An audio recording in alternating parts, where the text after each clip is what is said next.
What if a single corporation, not a king, not a country, not an army, conquered an entire subcontinent, triggered the American Revolution, started 2 drug wars, and then got quietly shut down with a piece of paperwork? What if that company had an army twice the size of Britain's military, ruled over 200 million people, and basically invented the modern stock market? We're talking about the East India Company, the most powerful, dangerous, and world-changing business in human history. Today, we're going deep. Private armies, billion-dollar looting, opium trafficking, the Boston Tea Party connection, the Great Bengal Famine, and the corporate DNA that's still running the modern world. Stick around because the real story is darker, wilder, and way more relevant than anything you were ever taught in school. So picture this. It's June 1st, 1874. Quiet day in London. Some bureaucrats shuffle into an office, sign some forms, and dissolve a company. No ceremony, no parade, no speech. Just done. And you'd think, okay, fine, companies close all the time, who cares? Except this particular company had, at its peak, an army of 260,000 soldiers. It had governed 200 million people. It had its own courts, its own currency, its own navy. It was, without question, the most powerful private organization in all of human history, and they just shut it down with paperwork. And here's what gets me. Nobody really blinked, because by 1874, the East India Company was basically a ghost of itself anyway. But rewind, like really rewind, about 150 years, and what you're looking at is something that has never existed before or since. A company that didn't just trade goods, it conquered empires. It started wars. It addicted an entire nation to opium. It literally helped spark the American Revolution. And here's the spoiler that's going to hit different by the end of this video. You are still living inside the world this company built. You just didn't know it. So here's what we're going to cover today. How do 218 merchants who just want cheap pepper end up ruling a subcontinent? Why is a corporation responsible for millions of deaths from famine, and why did they just keep collecting taxes anyway? How does an English trading company connect directly to the birth of the United States? And, maybe the most uncomfortable question of all, are the things this company did genuinely unique to its era? Or is it just what happens when any corporation gets enough power and enough freedom from oversight? We're going all the way back to New Year's Eve 1600. Let's go. The East India Company, the corporation that conquered the world.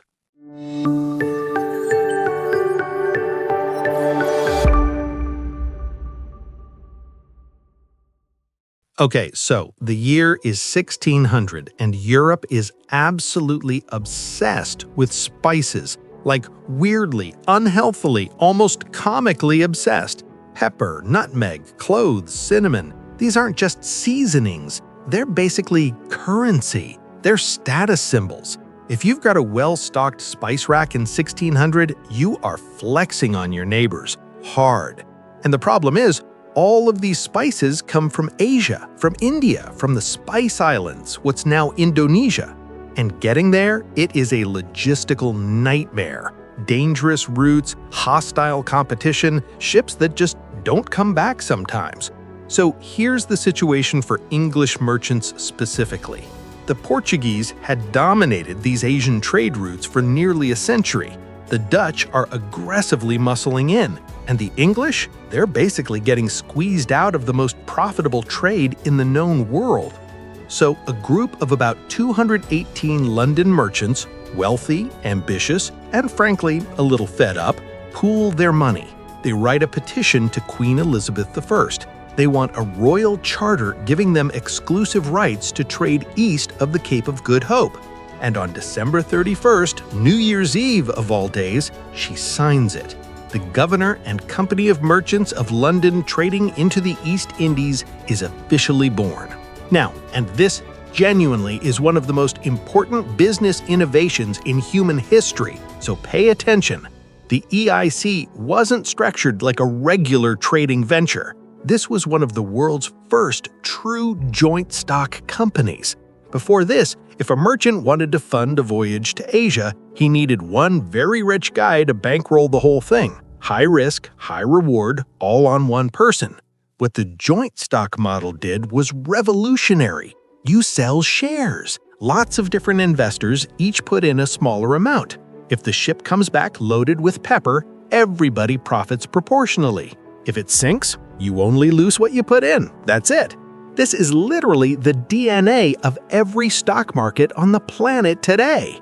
So in February of 1601, the first EIC fleet set sail. 5 ships, around 480 men. Commander, James Lancaster. Destination, Sumatra, what's now Indonesia. They're after pepper. And it works. They come back with literally 1 million pounds of pepper. 1 million! The investors make somewhere around a 95% profit on one voyage. 95%! You'd have to be completely out of your mind to stop doing that. And so they don't. Voyage after voyage, year after year, the money keeps flowing. And the company starts thinking bigger. Voyage after voyage. And along the coastline of India, the EIC starts setting up what they call factories, which, despite the name, aren't manufacturing places at all. They're fortified trading posts, warehouses with walls, and armed guards. Surat in 1608, Madras in 1639, Bombay in 1668, Calcutta in 1690. These start small, genuinely just a few buildings, but they don't stay small. With every passing decade, the warehouses get bigger, the walls get thicker, the guards get more numerous. The EIC isn't just passing through India anymore, it's putting down roots, deep ones. Now, and I want to be really clear about this because this is a part that often gets glossed over. When the EIC first shows up in India, they are absolutely not in charge, not even a little. India at this time is ruled by the Mughal Empire, and the Mughals are genuinely one of the most powerful, sophisticated, and wealthy dynasties on the planet. We're talking about the Emperor of Shah Jahan, the man who built the Taj Mahal, Emperor Akbar before him, who ruled over more people than Queen Elizabeth ever dreamed of. The EIC merchants arriving on Indian shores had to go, hat literally in hand, and ask permission just to set up a stall. They were guests, tolerated guests. But here's what makes the EIC different from most other European trading companies. They are patient, and they are strategic. They bring gifts, European curiosities, mechanical clocks, glass mirrors, fine English wools, things the Mughal court finds genuinely interesting. They offer naval protection against pirates threatening Mughal merchant ships in the Indian Ocean, and bit by bit, they earned the right to operate. In 1615, English diplomat Thomas Roe seals a formal trade agreement with Mughal Emperor Jahangir. The EIC has its foot in the door, and over the following decades, decade by careful decade, that foot gets pushed further and further in. Okay, real quick before we get to the part where things go completely off the rails, I genuinely want to know what you think.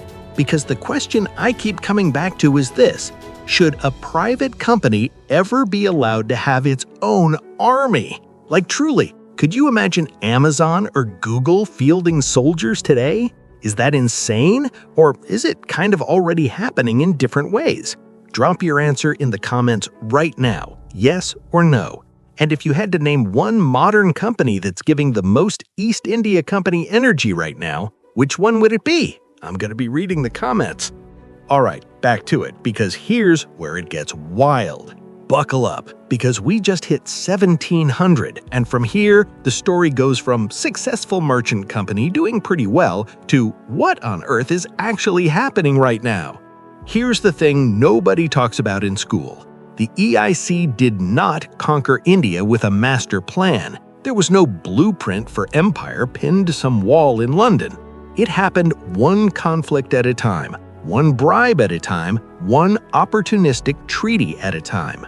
What starts as self-defense becomes offense. What starts as trade becomes taxation. What starts as a company, slowly, almost accidentally, becomes a government, the largest private government in human history. By the early 1700s, the Mughal Empire is fracturing. The emperor's central power is weakening. Regional governors, called nawabs, are fighting each other for control of territory. And the EIC, sitting in their fortified trading posts watching all of this play out, starts to see something: opportunity. They start picking sides in local conflicts. They arm rulers they like. They fight rulers they don't. They offer protection, for a price, of course. And with each conflict they get pulled into, they pick up a little more territory, a little more tax revenue, a little more leverage, until we get to the single moment that changes everything. 1757, the Battle of Plassey. The Nawab of Bengal, Suraj-ud-Dowlah, has an army of roughly 50,000 men. Robert Clive, the EIC's commander on the ground, has about 3,000. On paper, this is a complete massacre. Clive should lose so badly it's embarrassing. But here's the thing. Clive has already been having secret meetings. He has already bribed the Nawab's own top general, a man named Mir Jafar, to simply not fight, to stand his troops down when the battle begins. So when the engagement starts, it's not really a battle, it's a performance with a predetermined outcome. It's a corporate hostile takeover disguised as a military engagement. Mir Jafar delivers exactly what he promised. His forces stand down at the critical moment. The Nawab's army collapses almost without a real fight. And just like that, with minimal actual combat, the East India Company has effectively conquered Bengal. Bengal, one of the wealthiest, most fertile, most productive regions in the entire world at that time.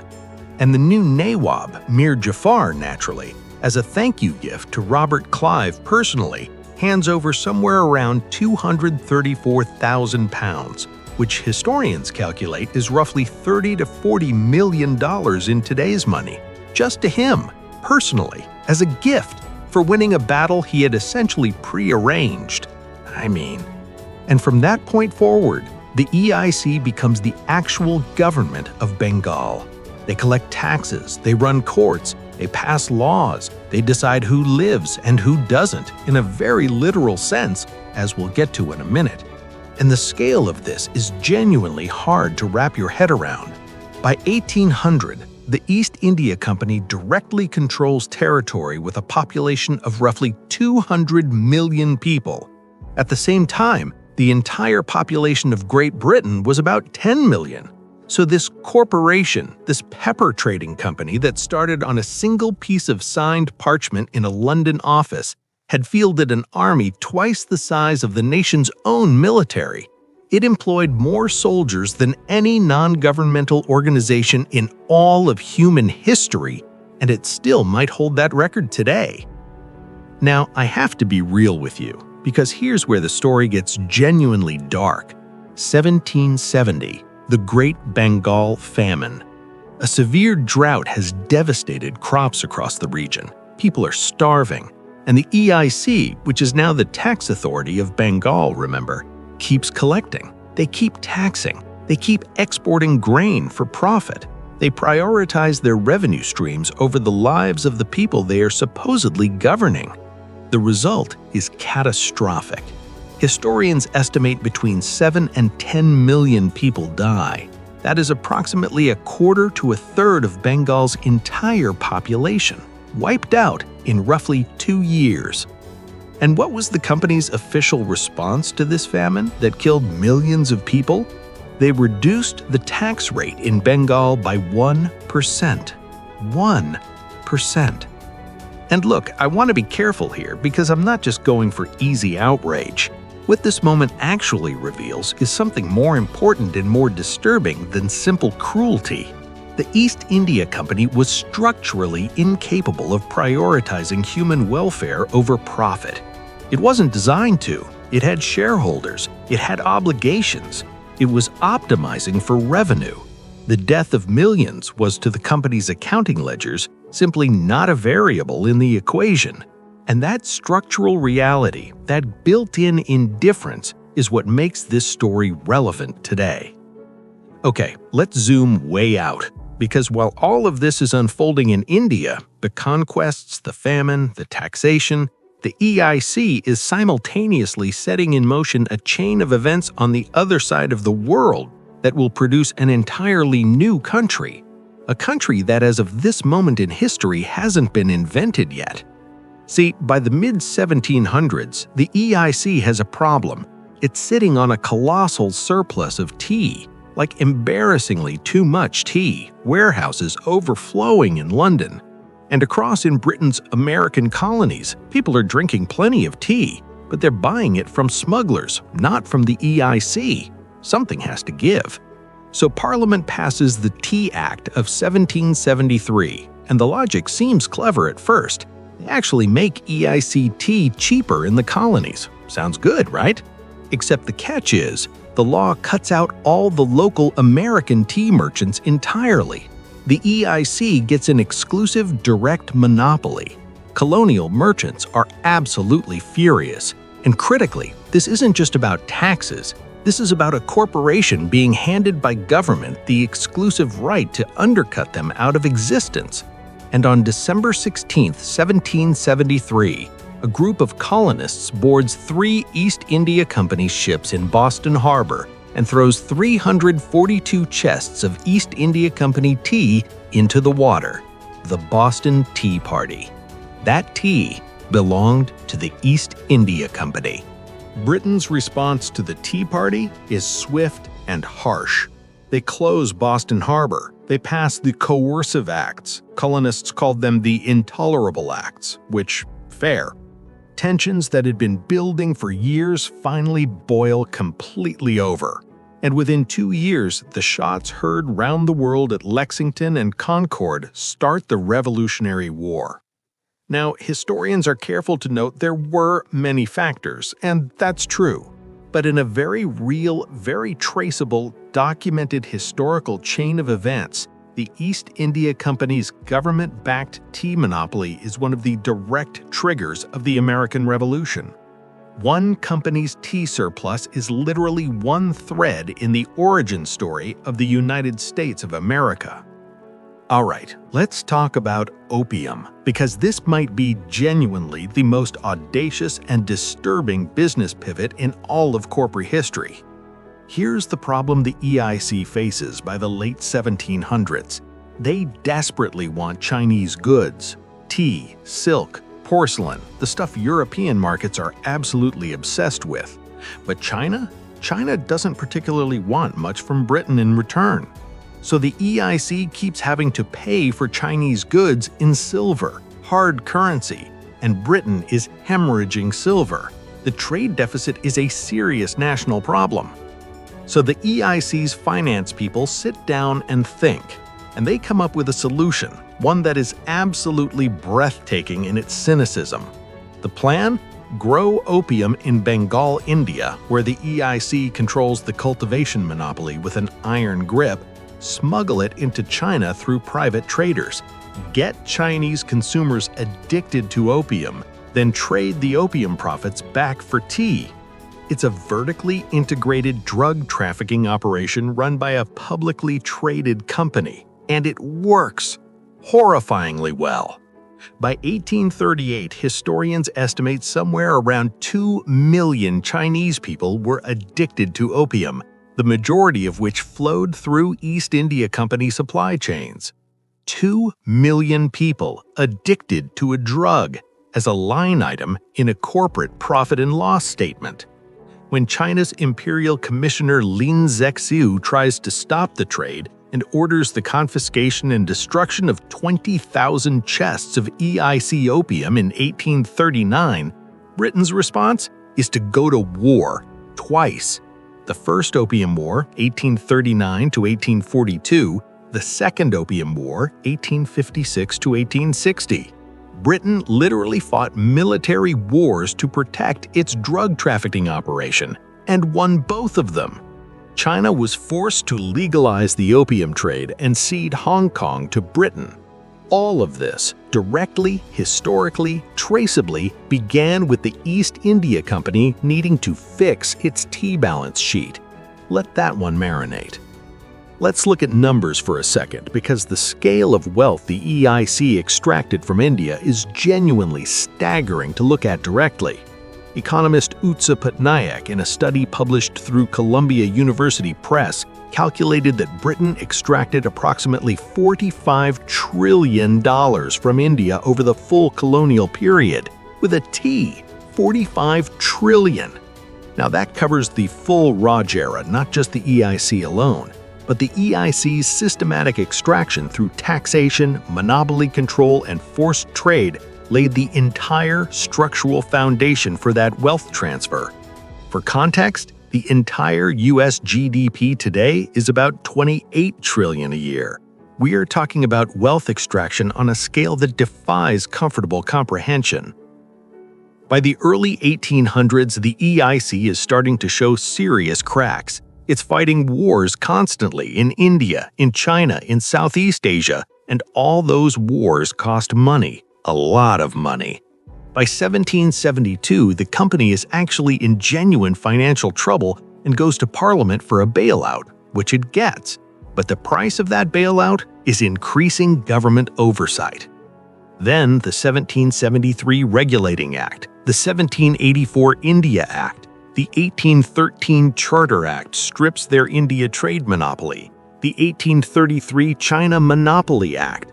Parliament is slowly, carefully, methodically defanging this company, taking back control piece by piece.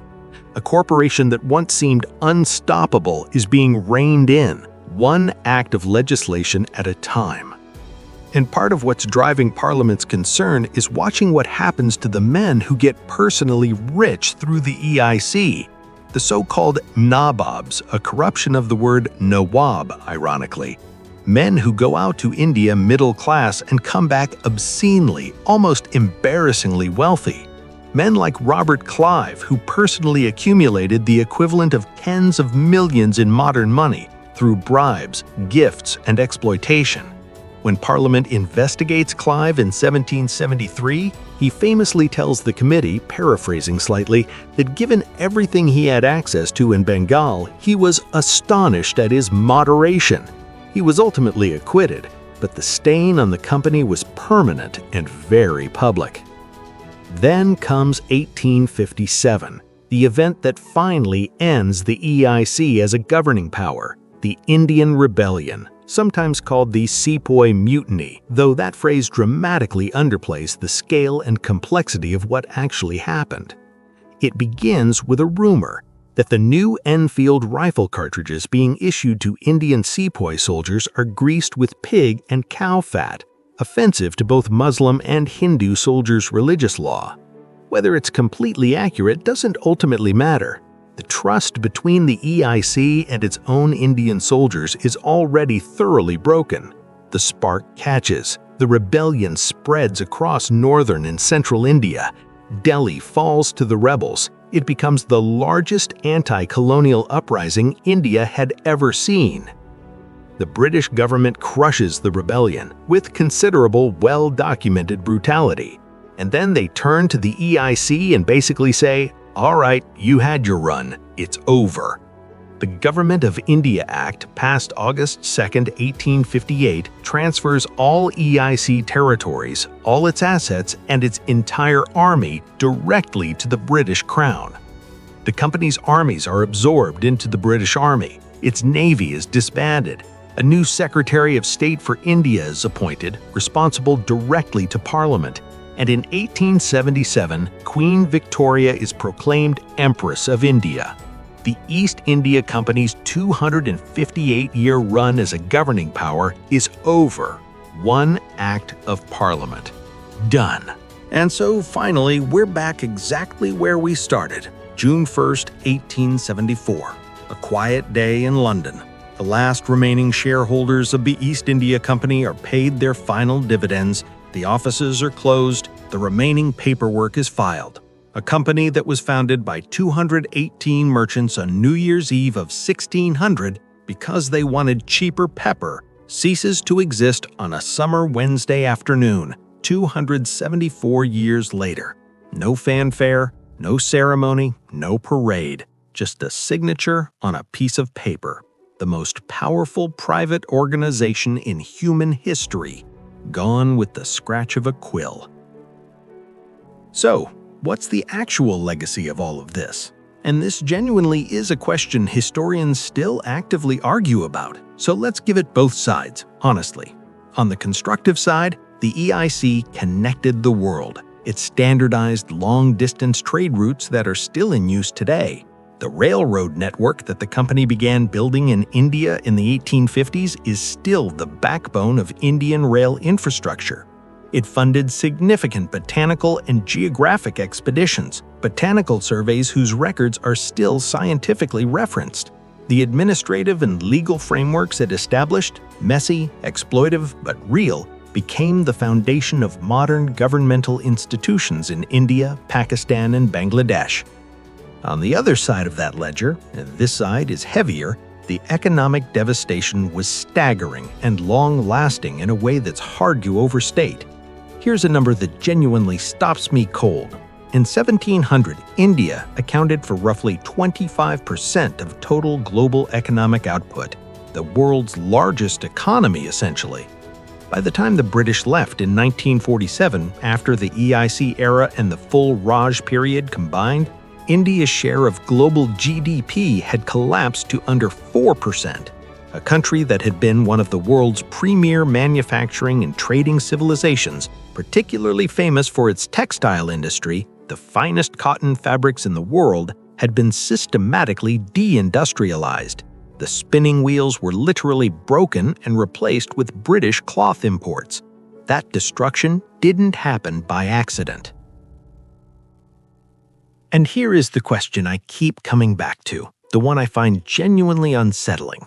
Is what the East India Company did uniquely evil? Or, and I want you to sit with this for a second, was it just the perfectly logical endpoint of what any profit-maximizing corporation will eventually do if you give it enough power and remove enough oversight? Because here's the uncomfortable part. Almost everything the EIC did was legal at the time. The taxation, the monopolies, the opium trade, the military campaigns, they played by the rules of their era. They just also happened to be the ones writing many of those rules. Does that make it worse, or does it just make it more familiar? Because here's what the EIC actually invented, and I mean genuinely invented, as in these things did not exist in their modern form before this company. Shareholder dividends, aggressive corporate lobbying of government. Historians credit the EIC with pioneering the modern practice of companies paying representatives to influence legislation directly. The too big to fail government bailout? They got one in 1772, over a century before anyone coined that phrase. Supply chain dominance as a geopolitical weapon. Vertically integrated monopoly control of an entire industry. All of these are now the completely standard architecture of modern corporate life. The East India Company didn't just conquer India, it wrote the operating manual for global capitalism, and we are all still running that software.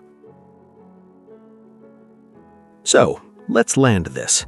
218 merchants, a New Year's Eve charter, a monopoly on Asian spices. That's where it starts. What it becomes is simultaneously one of the greatest commercial enterprises and one of the most destructive forces in all of human history.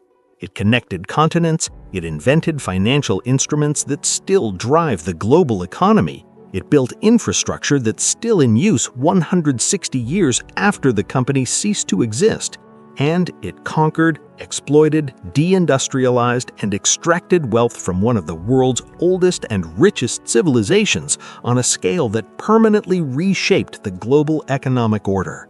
Both of those things are true at the same time about the same company. That's the part that doesn't let me go. The company is gone. Its paperwork is archived, its buildings are museums or office blocks, but its shadow is still running the world.